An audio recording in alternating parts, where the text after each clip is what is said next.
So apparently, one World Cup is equal to 104 Super Bowls, which is crazy. Would have never thought that. To be completely honest, the Super Bowl is the biggest American sport there is, and we're gonna have to see the comparison here. But I also know that the World Cup is a big global thing, so I could understand why. Because the Super Bowl isn't global; it's just America. It's a huge thing here, but when it comes down to the World Cup, it's huge globally. So let's see the comparison. I'm just gonna go ahead and jump into it. We're gonna speak a little bit throughout the video. We're gonna speak after the video. Let's get it. What would you say is bigger, the Super Bowl or the World Cup final? The Super Bowl. You know, the fan base is bigger. It's the gladiator sport of the current day. This is the toughest game. This is the hardest game you'll ever play. I would say the Super Bowl. Get hit by a bus at 30 miles an hour is different than kicking a ball into a net. Whenever a clip like this goes viral, you That's just hate. know the comments will be brutal. For many, it's the perfect ground to make fun of American sports fans. The truth is, to football fans around the world, the comparison feels laughable. How can a single American event even come close to the biggest sporting spectacle in the world? This debate has been around for a while, but this year it feels a little different. Because only a few months after Super Bowl 60, the World Cup will also take place in the US, so the discourse is back again, bigger than ever. But from a purely statistical point of view, there really is no debate. The World Cup blows the Super Bowl out of the water. So despite all that, why does the World Cup pale The in comparison to the comparison is that Super wide? Bowl It's for that big of American a gap? audiences? What do the numbers really say? And are the two sporting worlds finally learning from each other? This is Football Explained. Let's get it. One of the most Football defining versus moments football. of Michael Jackson's career didn't happen on a world tour. It happened at the Super Bowl halftime show in 1993. Decades later, it's still part of the conversation, and that captures the unique power of America's cultural exports, where music, That was very television, and huge. sport often share the same stage. That context matters when Americans describe the Super Bowl as the biggest sporting event in the world. But beyond the US, that framing often lands badly. Because in football culture, the talking is done on the pitch, everything else is noise, which makes the Super Bowl feel like the antithesis of football. From an ideological standpoint, football has little tolerance for what it sees as gimmicks. Any change in familiarity and suddenly, the game's gone. So when the flagship football event, the World Cup, gets dragged into the same sentence as quote-unquote an unserious American sport, the football faithful find it straight up. It's so funny because to look at it from an outside perspective, it's like the American people, like, they just think that their football is the most serious, biggest thing on the planet, which is understandable because it's where you're at. This is big to you guys. But the other people overseas and the foreigners, they know for a fact, like, they call the American football unserious. That's crazy. But not only that, they know that globally, it's and once you look at the numbers and the stats, it's no comparison. Don't get me wrong, people tune in from other places for the Super Bowl, but not as much as the World Cup. It's looking like the comparison's not even close, to be completely honest. Like, not even close. Let's jump back into it. Offensive. The reaction is usually mockery, not debate. Inside the US, though, the Super Bowl occupies a very different space. It happens within every the year. US. Friends, families, and workplaces revolve around It's it. a big deal It's an in the annual US. social ritual. Beyond the game itself, the halftime show sits at the center of the event. The Super Bowl is the culmination, obviously, of the season. It is the most watched event every year on television. That was Bob Dorfman, a sports market analyst based in the United States. It far exceeds anything else. The halftime show has become a huge The event. halftime show Some is people great, just though. watch I ain't gonna it lie. to see who's going to be performing They always at have a good halftime. halftime show. While football fans obsess over jersey drops, the NFL world speculates for months about which artist will headline halftime, and music is only half the story. TV commercials are the other half of the equation. The interesting thing is that people don't just watch it for the game. They watch it for the commercials. It's kind of the one event Absolutely. where people don't turn off the commercials. It's become part of the show. Super They Bowl always ads are have treated brand less like commercials for the Super interruptions Bowl. and more like premieres. Favorite traditions this time of year, our Super Bowl commercial kickoff. Every year, we bring you a first look at the commercials that everybody's going to be talking about. So, first up, Pepsi. Their ad this year features a soda-loving polar You're not bear. the only one, but this can be heavy. A 30-second commercial during Super Bowl 60 costs about $8 million on average. Some companies could go on to pay $10 million or more. In comparison, football's continuous format leaves little room for in-game commercials. Again, apples and oranges here, but the advertising revenue for football is far less concentrated and far less lucrative than the Super Bowls. These ads, like the halftime shows themselves, have become cultural landmarks, not just in America, but globally. In fact, the attention of Super Bowl is so lucrative that the halftime artists don't even get paid for their performances. And yet, despite all of this spectacle, the World Cup still eclipses the Super Bowl by a long shot. We'll get to the numbers shortly. You know what's funny? I understand the gimmick part because they need all the extra stuff for the American Super Bowl side, for the American football side. They need these commercials. You need the biggest artists on the planet. But even with all that, which is huge in America, don't get me wrong, they still outdo them. And 104-1 is a crazy fraction. But at the same time, it's believable because it's global. This is only this big in America. And honestly, it's becoming smaller and smaller each year, if I'm being completely honest, the Super Bowl. But at the same time, it's crazy because 3 ad breaks, that's all they get. And people are here for the game, no entertainment. They're here for the love of the sport. And that's a big difference between overseas sports and American sports. It's a lot about money in America.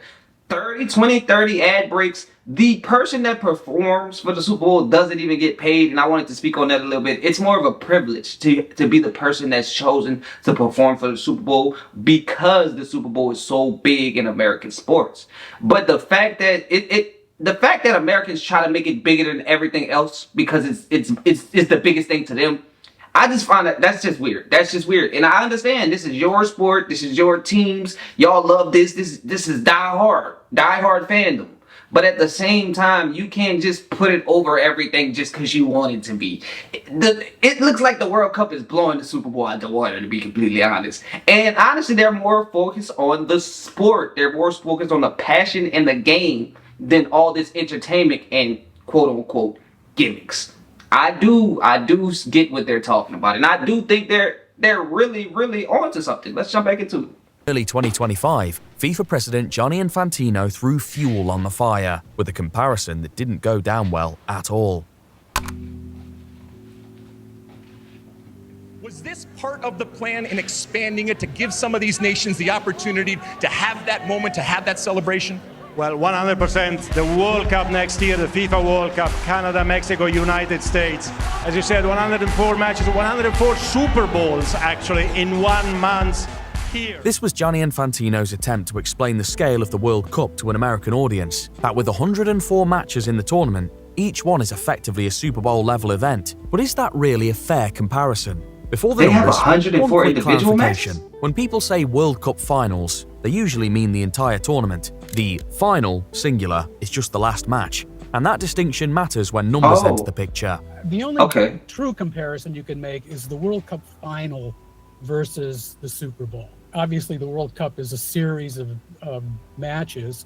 The Super Bowl is 1 match. But if you look at the final of the World Cup versus the final of the Super Bowl, the World Cup viewership is 10 times, dwarfs the Super Bowl. With just the final? Importance and viewership. Let's take a look at the top 5 most watched games in Qatar 2022. Argentina versus France in the World Cup final drew an average live audience of 570.8 million people. These are not cumulative totals. Goodness. These are people watching the same match at the same time. Now compare that to the Super Bowl. Super Bowl 59 averaged 127.7 million viewers in the United States. With a population of 342 million, that means over 37% of the country was tuned into a single game. So, it makes sense why the Super Bowl feels enormous inside America. It was big, but in 2022, the world's population stood at roughly 8 billion. That means close to 7% of the entire planet watched the World Cup final live. Let that sit for a second. That's crazy. 7% of the entire planet.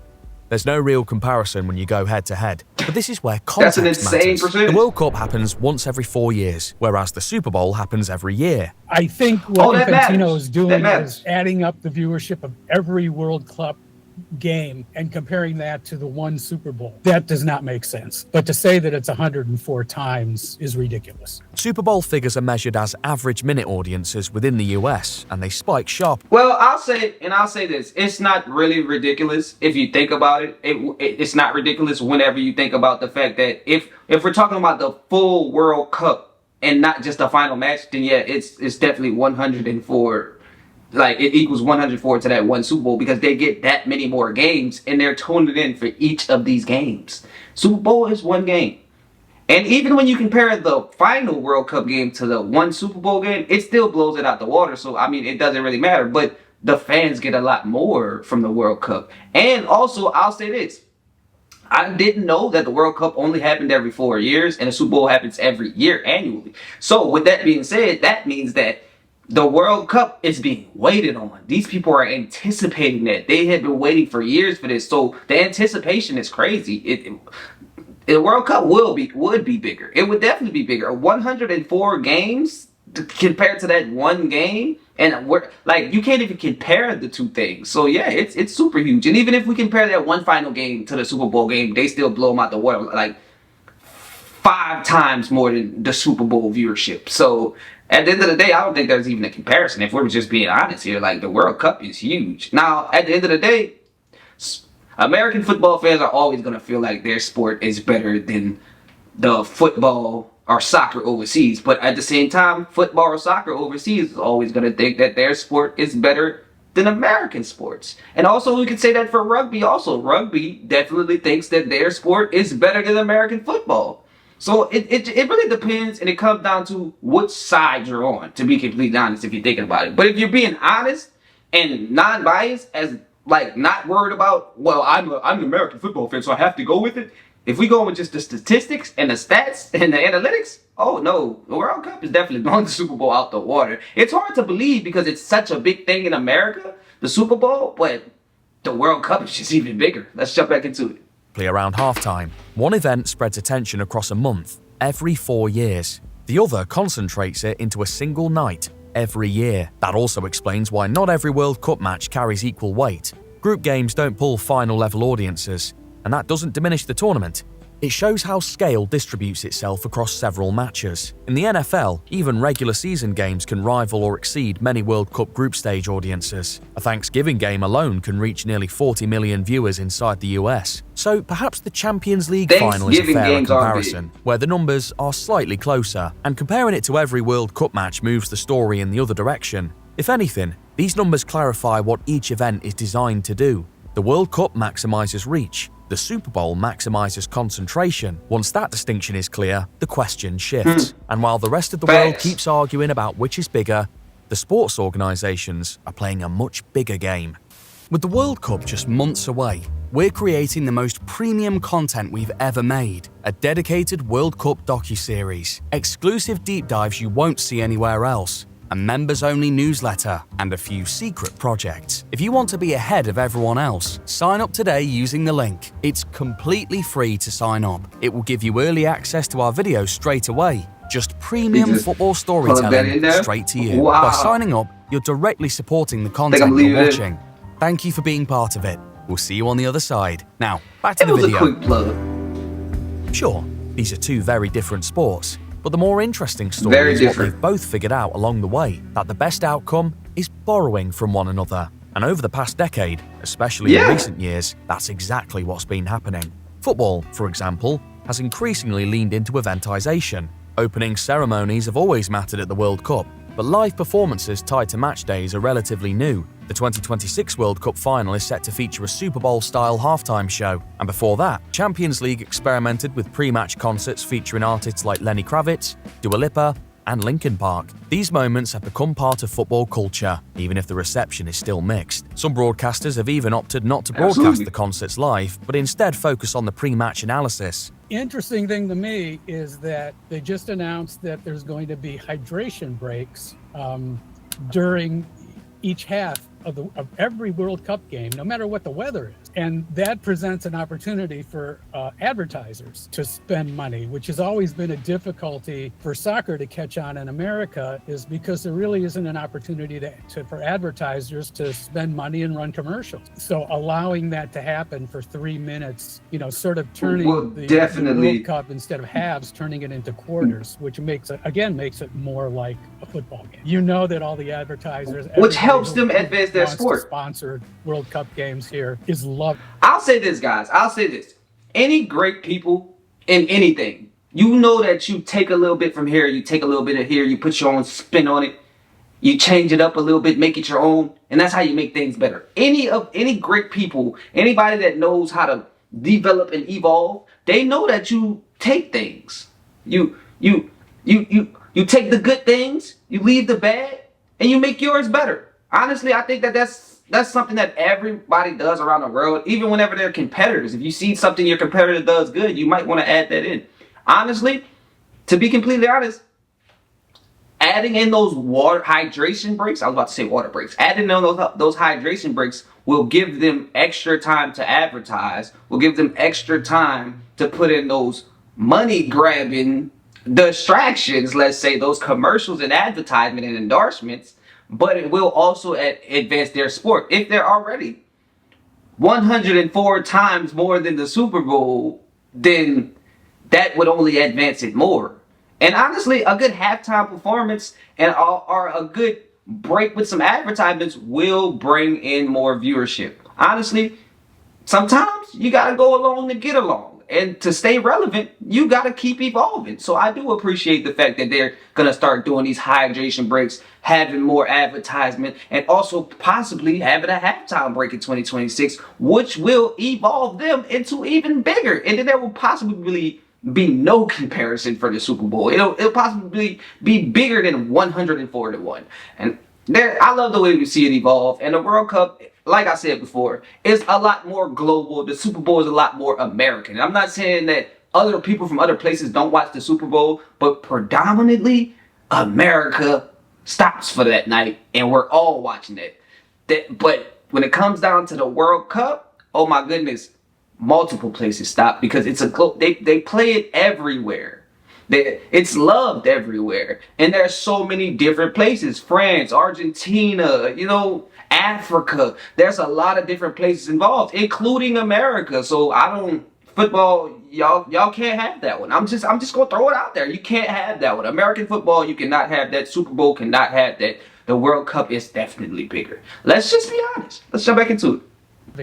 That they can, buy time and run ads and influence people and build their audience. The NFL, help build has been looking outward. It's actively pushing the sport beyond the United States to globalize it, something football has been doing for over a century. The clearest example is the NFL International Series, which began in London in 2007 and has since expanded into Germany, Mexico, and now South America and Australia. And to host these games, the NFL partners with, guess who, football clubs and their stadiums. The NFL regular season games have been played at Wembley, Tottenham Hotspur Stadium, Allianz Arena, and even at the legendary Estadio Azteca. In fact, they just recently inked a multi-year deal for regular season games to keep playing at Real Madrid's Bernabeu. On the other hand, the NFL stadiums are being prepped for the World Cup too. This underscores how deep into football territory the NFL has gone.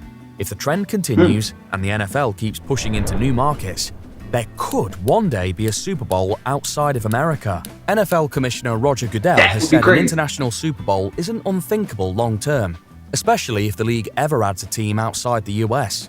But even then, this comparison may never truly fade. And maybe that's the wrong question to even begin with, because despite everything, the World Cup might always be the biggest sporting event on Earth. That part isn't up for debate. But the Super Bowl proves something important, that when you create a sense of belonging and build a strong culture, you will get fandom that will last generations. And to these fans, nothing else matters. So, perhaps, at their core, the two sports might be more alike than they are different.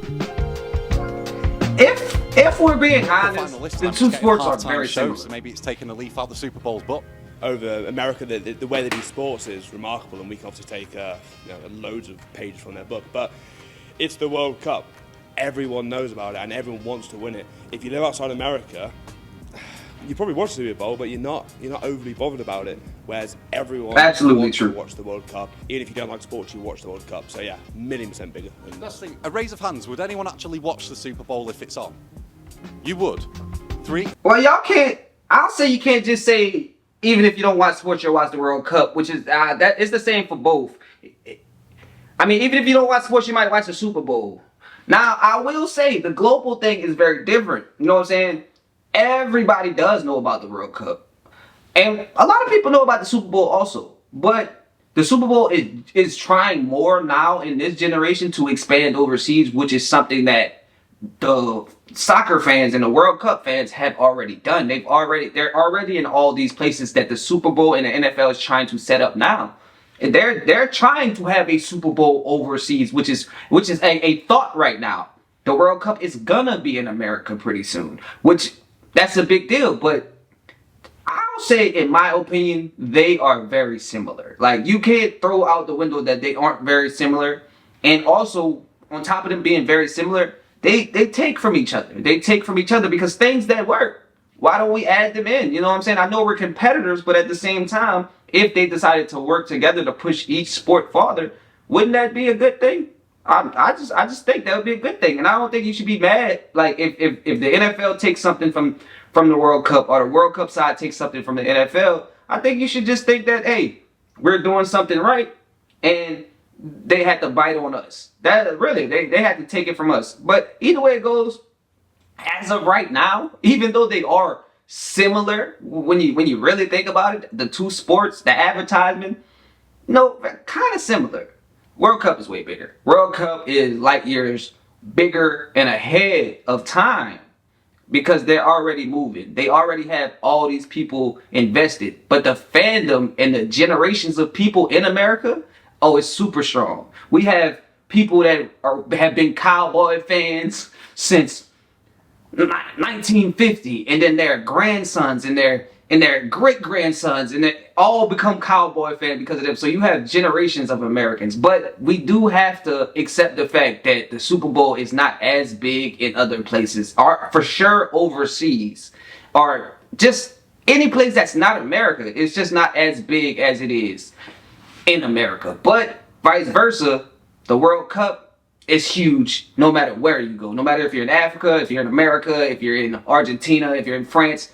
It's a big thing everywhere. So the comparison, let me know what y'all think. 104-1, like, I don't know. Let me know what y'all think about that. But I appreciate you guys watching. I appreciate you guys coming through. If this is first time checking out the channel, don't forget to subscribe to the channel. I'm trying to get the 100,000 subscribers. Each subscriber counts. So if everybody that watches the video subscribe, we'd be at 100,000 subscribers ASAP. Trying to be consistent. We're going to do great things. We're going to be in your face all year. You know what I'm saying? We've been doing a lot of reactions. This was something pretty new, so I enjoyed it. But with that being said, make sure y'all spaz out on that like button. If y'all guys want to see more of these type of videos, just spaz out on that like button. Drop a comment. Let me know what you guys want to see next. But also, by liking the video, the way YouTube algorithms, YouTube will push the video out to more people, so you be directly helping me to grow. I'd appreciate that. If you made it all the way through the video, you the real MVP. I hope you know what it is. Until next time, I'm out you, dude.